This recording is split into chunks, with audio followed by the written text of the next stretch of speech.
Favourite serials இனி டிவிக்கு முன்பே சன் நெக்ஸ்ட் ஆப்ல ஜாலியா எல்லாருக்கும் முன்னாடியே பாருங்க.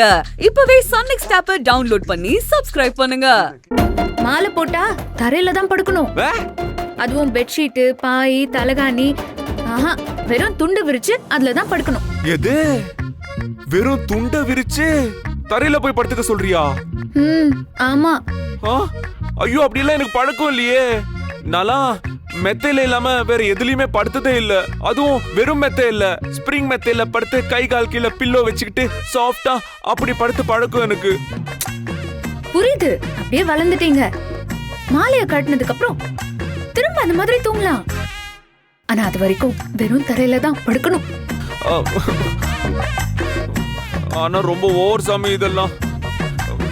இதுல இவ்வளவு கஷ்டம் இருக்குன்னு எனக்கு தான் தெரியாது. உனக்கு தெரியும்ல சாமி, அப்புறம் எதுக்கு சாமி இந்த மாலையை எனக்கு போட்டு விட்டீங்க? அதெல்லாம் உங்க நல்லதுக்காக தான். ஆனா நல்லா இல்லையே, ரொம்ப கஷ்டமா இருக்கு. அப்படியெல்லாம் சொல்லக்கூடாது சாமி. நீங்க யாத்திரைக்கு போகும்போது பாருங்க எவ்வளவு பேர் வருவாங்கன்னு. எல்லாருக்கும் உள்ளதானே உங்களுக்கும்.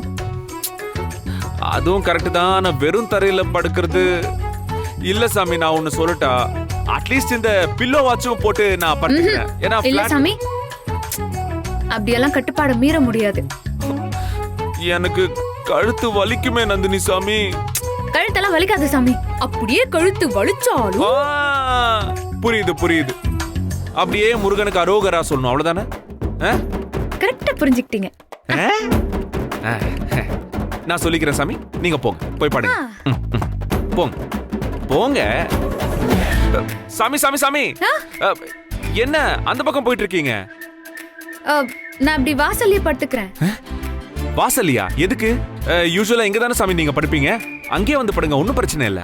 இல்ல வேண்டாம், நான் இங்கே வந்து படுங்க சாமி, ஒன்னும் பிரச்சனை இல்ல. நான் அட்ஜஸ்ட் பண்ணிக்கிறேன். கம் ஆன், வாங்க வாங்க வாங்க.